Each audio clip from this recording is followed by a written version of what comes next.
morning, everybody. It is a lovely sunny Sunday. It's been absolutely awful weather for the last few weeks. No, it hasn't.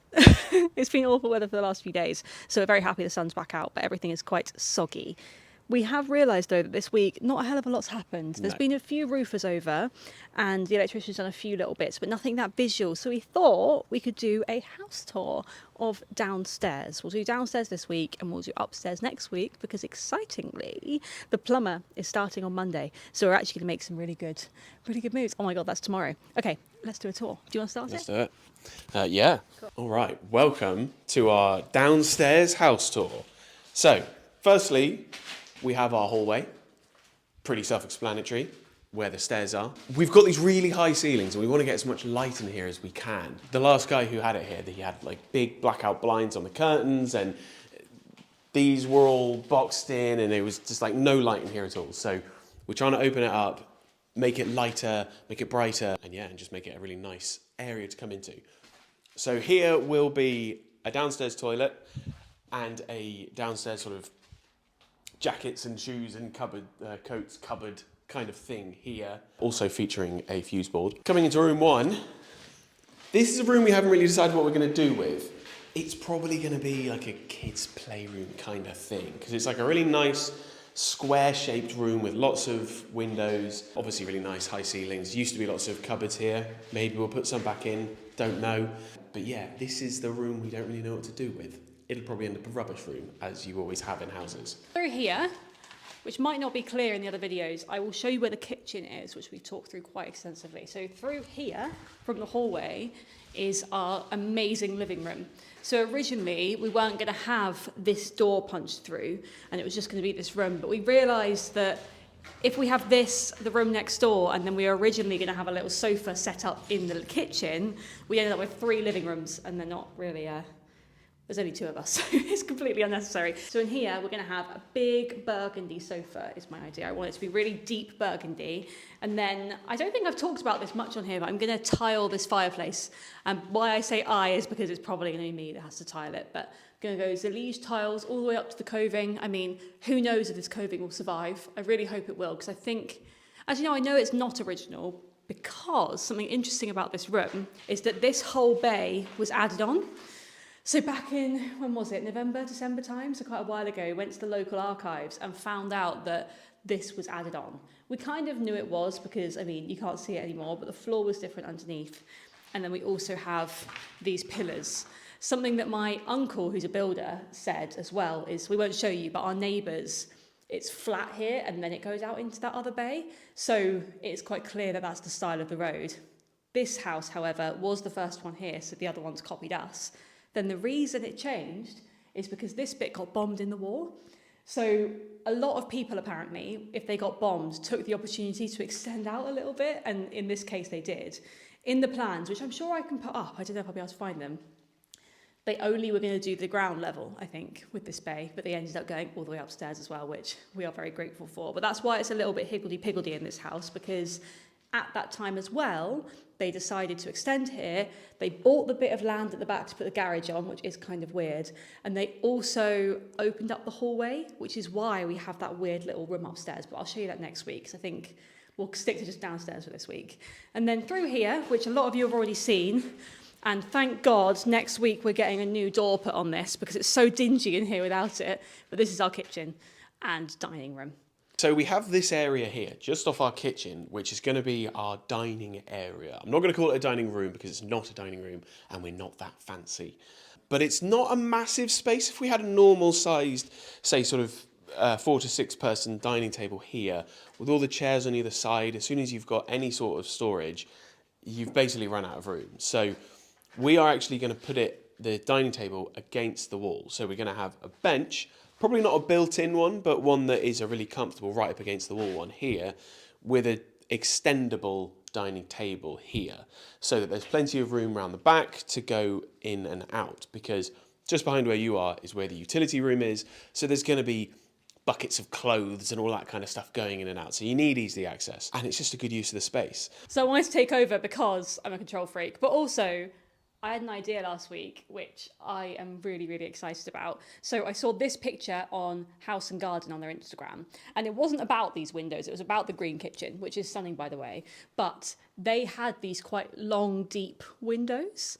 And I thought, after we'd done the dining room faff around with Miles and stuff, which again, I'll put a picture in of it all set up because we brought a table down from upstairs here, I was like, you know what, when we're sat, we are lower down than we will be, but you won't be able to see that much out into the garden. And if we just lower this sill down to like here, it can be a window seat as well.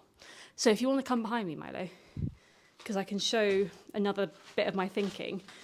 So previously they had the kitchen here, and it had a cabinet that sort of jolted out to like a normal kitchen depth, which means we have this weird little gap here. So if we do build this out, it'll obviously be like here.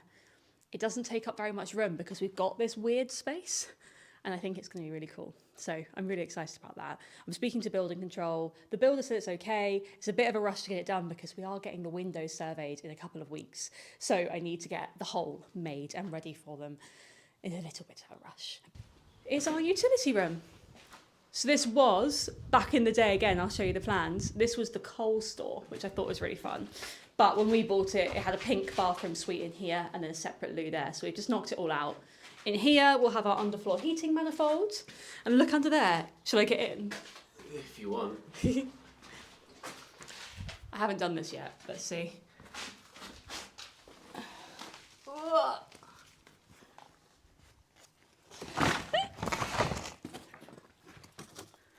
Oh my God.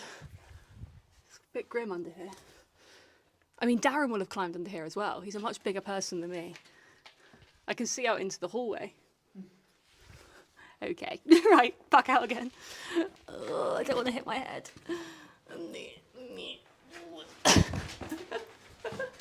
Cool, and that's the downstairs tour, I think.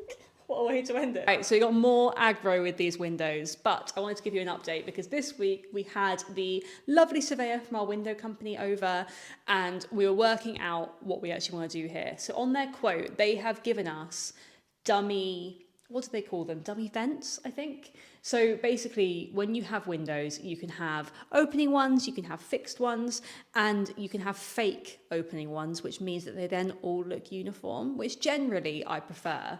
But these windows are causing us so much aggro because they're so thin and we've got the wooden supports that we're keeping. It would mean that every single millimetre makes quite a big difference to the amount of glass that we end up with. So he showed me these things, which are the window frames that we're going to be having. And if we just have the fixed panel, it will be 32 millimetres. But if we have both, which looks like this, then it goes to 53, I think, or 54 millimetres, which is quite a big difference if you think about it's going to be on all four sides of the window. So we are now trying to work out what to do here. When I was here the other day, I started taping up these windows to see what they looked like. And actually, now I've measured them again, they're about 56, so they're even chunkier than they will be, worst case scenario. One of the decisions we need to make is what order of windows we're going to have opening and not opening, because that affects the depth of the frame. We could have them all faux opening, let's call it that, where only 2 or 3 of them open, but they all look like they open, so that they're all exactly the same thickness. We could have them all not opening, but I don't want to do that because you want to get air in here. So I think we should have 2 opening, the far one at this end and the far one at the other end, so that they're kind of on the outside, and then everything else in the middle is not opening and is thinner frame. So it might look a little bit weird from the road, but I think that'll get us the most light and be the least weird looking balance. Another option is to have the opening ones somewhere else. So maybe instead of window 1 and 7, let's call it, you could have 2 and 6. So it's like a go faster stripe down the middle of the house. I think far windows and middle thinnest. Quite interesting because on these ones, we've actually got that top one, that one, that one. They've like alternated them. And visually, it isn't that weird, but they are much skinnier. So our ones will come out to, where are we? Let's check before I say this. So that is about 56. So it'll come out to just a little bit less than that if we were to have all of them that thick. So it's quite a big chunk of glass missing. Another thing that he suggested is that we could move this up. So we could just have 2 bits of leaded rather than 3, which actually does match the other windows on the other side. So I think whatever we do, we should probably do that. That's something I haven't said to you already. But move that up and then you have more visual height, because actually this is about eye line. not for me. Certainly for me. But it does like cut off your eye, whereas if it was here, you'd have all of this glass as well, even if they are chunkier. Agreed. I Yeah, like that. yeah. We've also been walking around and looking at other houses and deciding whether or not whether we think theirs looks good. I personally don't like the zigzagging No. of the alternating. I think they either need to all look the same or be a very clear pattern. We saw one that had the outside windows and I think it looked good. Or at least it didn't look too weird, and they're getting lots of glass. Yeah, there is a compromise to be had, so it is tricky. But what do you reckon? I'm a bit torn on this one. And I mean, to be fair, another problem we've got is that these wooden supports, and I'll do a close-up shot of this afterwards, the wood's very rotten all over the windows, so we are going to need to get some repairs done. So that requires getting a carpenter in to fix it all, which actually needs to happen before they fit the windows. So I think it's going to be quite a while until we get these fitted. Sounds it. But that's okay. Another thing that we can do is get these rebated. So again, I'll do a close-up, but the ones we've got currently sit inside the frame. So a rebate is when you cut in a little bit more. And we can do that again with these new ones, but that's a really fiddly job. So costing more money. There's all manner of things that we could do, but it's all a bit crazy. The rest of the house is actually quite simple. We're just going with wooden flush casement windows. New in. Yeah, not that difficult. But here, we've got a bit more of a struggle. I forgot my tape measure. I always have it with me. So Miles is scurrying off to the garage to see if he can find it. But I thought it would be quite a good thing to run you through. So we've done our kitchen design, which we've already talked through. But in our utility room, and bear in mind, we're a million miles off of actually having a utility room. Tape measure. Right. Fun story is that almost all of these tape measures are from a job that I used to work in. And you can tell because I've written my name all over all of them. So they don't get stolen. And here we are.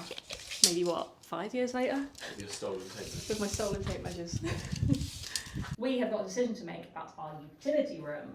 So this room, we have plans from our architect, and to be honest, they're not going to change a huge amount. But tomorrow, the plumber starts. So we need to know exactly where the sink is going to go so that he can put the hot and cold pipes in the right place. So the idea is, and I'll put up a picture of the plan, is that along here, we're going to have cabinets, and there'll be a sink in it somewhere along here, and then at this end we're going to have a stacked washer dryer. But the question is where to put the sink. So what do you reckon, Milo? I vote under the window. Yeah, I think It's that not, makes no sense. you're not overlooking a lovely garden or getting a lot of light, but it's a window. And it's a south-facing one at that. Oh, is it south facing? Yeah. Ah, I didn't realise that. Yeah, so that makes sense to me, I think. On the plans, I have a feeling, and they will have just chucked it in really, I think the sink's here, and that does leave us some counter space at that end and at this end to like put things in a corner. That's the only downside of putting the sink under the window. But I do think that would work quite well. I think that is a good I think you've got, if it's here, you have enough room for just some bottles or cleaning things here. Yeah. And then you've got loads of counter space here Yeah, because before you reach.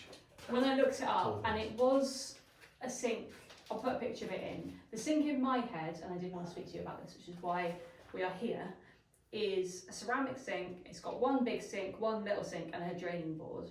But they're about a metre long, and that does feel quite long for this space. So I wonder if we can find a different way. But say it lines up with the end of the window here. It only comes out to there. It comes out to there. So then it leaves how long to the wall? To the wall. To the wall. Let me come in here a bit so I can see. So about 1,500, and bear in mind probably 700 of that will go to washer dryer and all that other crap. So that does leave us quite a big chunk, and that is with draining board as well. And that also leaves us that gap here. So the sink would go like this and up to there. It's not too bad actually. I also think we should have a single basin. Yeah, so this is a question. I am very pro in the kitchen having a little sink and a big sink, but what are the pros and cons of having it in utility? Because it feels like a good thing to have, but is it really that necessary? I think you want maximum room, because in the Yeah. utility, you're like dealing with big difficult things like Yeah, cleaning washing clothes and or stuff. a dog or whatever. So you want like A dog. so you want big area. Whereas I think the point in a little sink and a big sink in kitchen sinks is for doing the dishes, and you've got one clean and one And you need to pour, bubbly and or you need to pour the gravy down. yeah, exactly, which doesn't matter here. You're right. But what do you reckon? Has anyone got any actual experience of this? Because we don't. So I don't want to do this wrong. And like actually everyone's like, no, you haven't thought about this thing that you use the utility for all the time when you need a little sink. Yeah, what do you reckon? In the comments. Yeah, please let us know in the comments. Okay, so I think that's all for this week. I think so. I think that's everything that we wanted to talk about. Not a hugely eventful week for us over here at Kingscroft. However, as I said many times, the plumber starts tomorrow, so I'm really excited. Things will begin again. Yeah, because the plumber is holding up a hell of a lot of things. So without the plumber, we can't put the underfloor heating in. Without the underfloor heating in, we can't have any heating in the house, and we can't put the floor down. We can't build the cupboards under the stairs and the downstairs loo because there's no floor down. Heat pump can't arrive. Heat pump can't arrive. There's a lot that's resting on it. Obviously, there are bathrooms and water, and like we haven't got any running water in the house currently, so it's going to be great. Yeah. But yeah, please let us know if you want to see anything in particular, and we'll try our best to add that into the vlog next week. Otherwise, please subscribe. We really appreciate it. Like, comment, subscribe, ding the bell, all of that stuff. See you next week.